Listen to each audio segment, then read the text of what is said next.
ever wish you could just, get the essentials of a big historical story without wading through tons of detail? That's kind of the plan today, right? Exactly. We're doing a deep dive into the Teutonic Knights, their pretty amazing rise, and then quite a dramatic fall. And it all spins out of the Crusades. It's fascinating because the Crusades, the core idea was reclaiming the Holy Land, right? Religious wars. But then they took, this really unexpected detour. Our sources talk about an early proposal from the Saxons. Oh, yeah. Yeah, sort of parallel to the main Crusades. They suggested attacking pagan Slavs and Germanic tribes up on the Baltic coast. So a completely different theater. Totally different. The goal, forceful conversion. Yeah. So you see that shift right there. From reclaiming holy sites to this expansion and conversion mission way up north. Right. And the Pope was okay with this. Apparently so. He gave the go-ahead, and that's how the Northern Crusades kicked off. One source mentions a campaign against the Wends way back in 1147 as an early example. And this wasn't a small thing.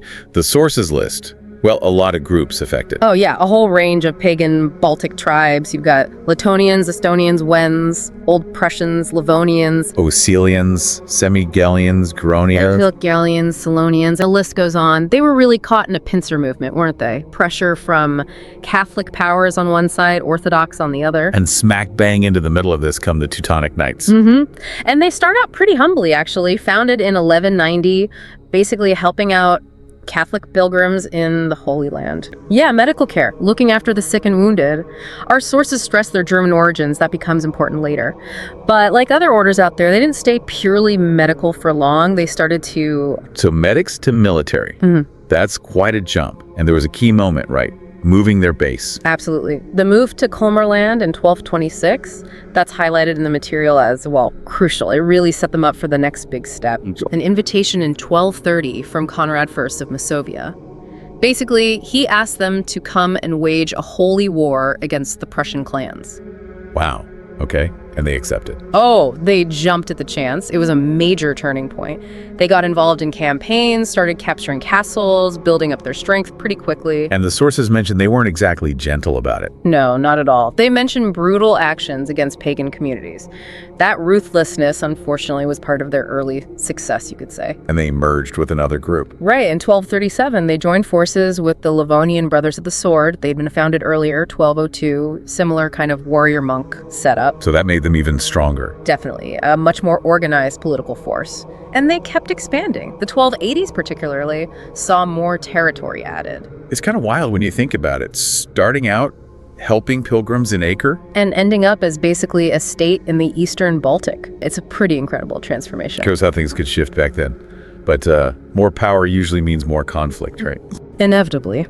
And their main adversary became the Grand Duchy of Lithuania, which was, at that point, still largely pagan. So the focus shifts, and the sources mention one area in particular, Samogitia. Yeah, Samogitia. It was really strategically important because it physically separated the Knights' Prussian lands from their Livonian lands.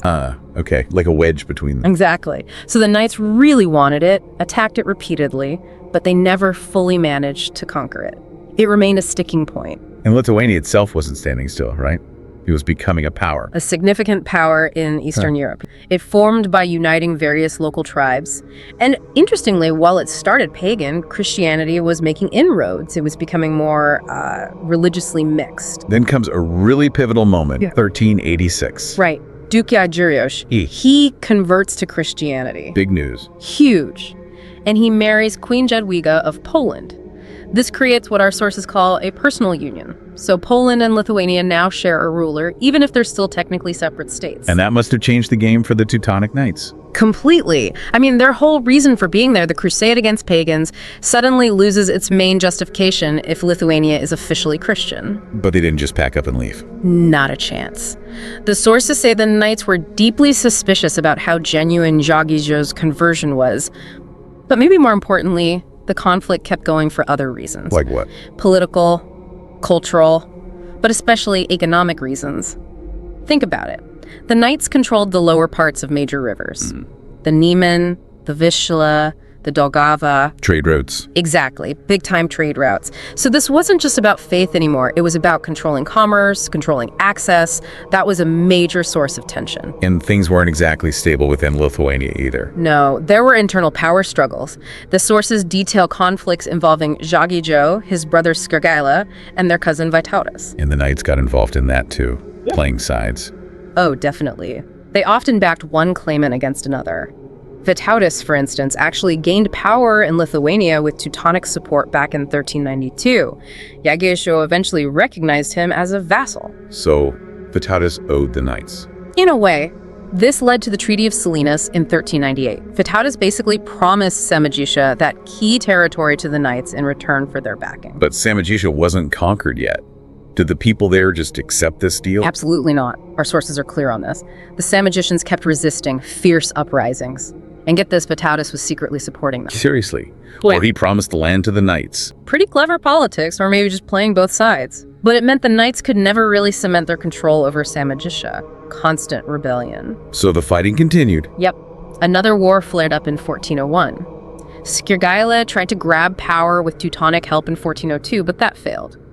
Then things got complicated because Vytautas and Jagiello had issues in the East rebellions near Smolensk. So they needed peace with the Knights. That led to a treaty in 1404. Poland got some land, but Lithuania had to officially give up Samojisza again. This Samojisza issue just wouldn't go away. It really wouldn't. And then things escalate again. 1407, the Teutonic Grand Master, Conrad von Jungingen, dies. And his successor. His brother, Ulrich von Jungingen. The sources suggest he wasn't quite as politically astute or capable as Conrad. And almost immediately after Ulrich takes over, what happens? Another Samojician uprising. They were not happy about forced Christianization attempts. And this time, Jagiello and Vytautas see an opportunity. Exactly. They decide to openly back the Samojician rebels. Poland declares support for Lithuania's claim to the region, even threatens to invade Prussia. By 1409, you have a second major Samojician revolt underway.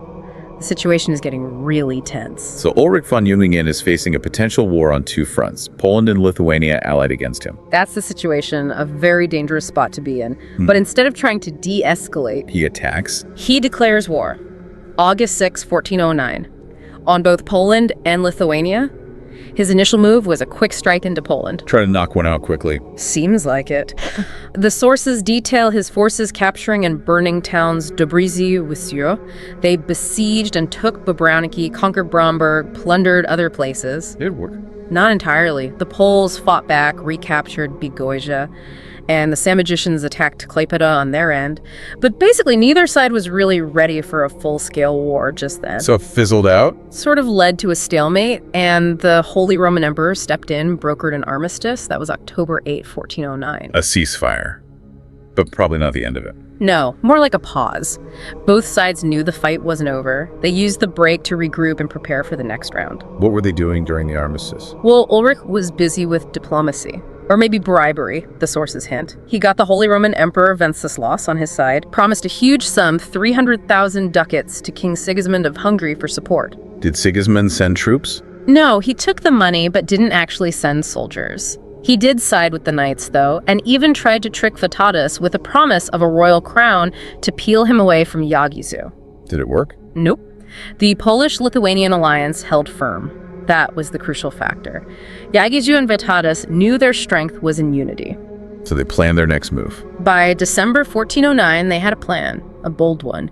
Combine their armies and march straight for the Teutonic capital, Marienburg. Take the fight directly to the heart of the order. Exactly. The Knights, meanwhile, were expecting maybe a two-pronged attack, one along the Vistula, one along the Niemen. So Ulrich gathered his main force at Schwetz to counter that. But Jagiello and Vytautas had other ideas. They did. Their armies met up at Czerwinsk in late June 1410. Must have been quite a sight. Poles, Lithuanians, Ruthenians, Tatars, all sorts. Coordinating that must have been a challenge. For sure. But they managed it. By early July, they were marching north. They crossed into Prussia on July 9th. Sources mention Tatar advance units causing a lot of destruction, scouting ahead. How did Ulrich react when he realized they weren't attacking where he expected? He realized the combined force was heading for Marienburg, so he left about 3,000 men at Schwetz and moved his main army east to set up a defensive line along the Druins River near Kawernik. trying to block their path. A river crossing defense. Sounds smart. It was heavily defended. But Jagisho, on July 11th, decided not to attack it, a really key strategic choice. What did he do instead? He bypassed it, turned his army east, heading towards the sources of other rivers, essentially going around the defensive line and trying to cut the Teutonic army off from their capital, Marienburg. Wow, that's clever, outmaneuvering them. A major tactical move. The Teutonic army had to march parallel to them, just north of the Druins River, trying to keep up. Ulrich was apparently furious hearing about the Allied advance units looting as they went. And eventually, they couldn't avoid each other anymore. Nope.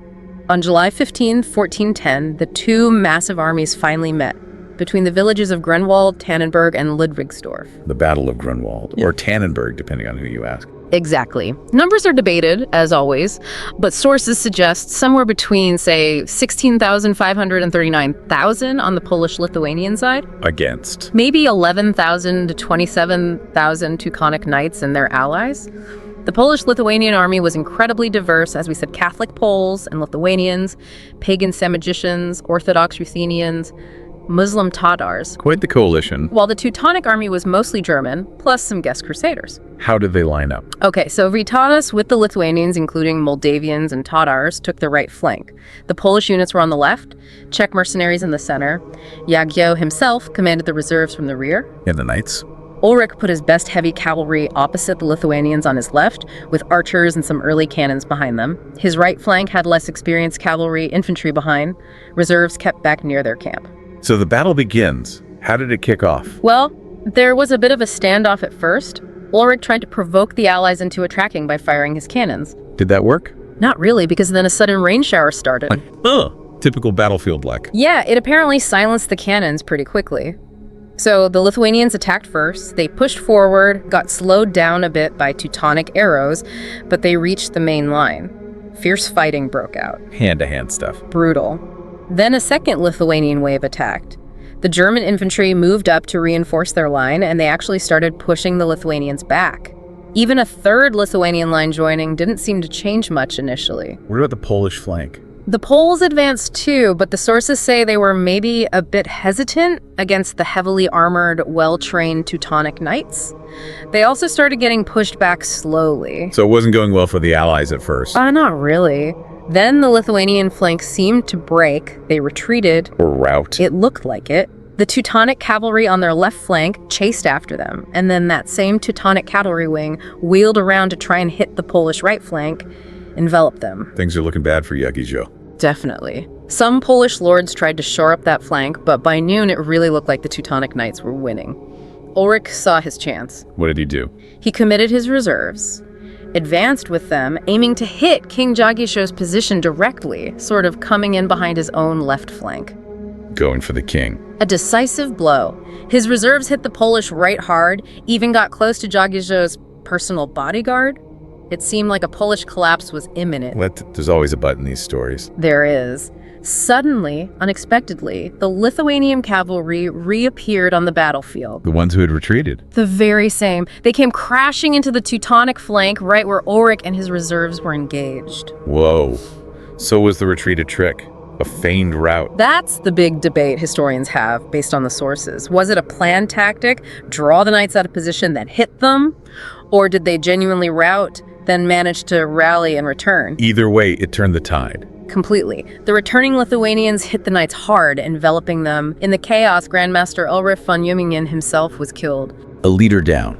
And once word spread that the Grandmaster was dead, the Teutonic morale just shattered, their lines broke, and those who could fled. Incredible. What a reversal. A total reversal. As for the Teutonic Order were devastating. A huge number of their leaders, their most experienced knights, killed or captured.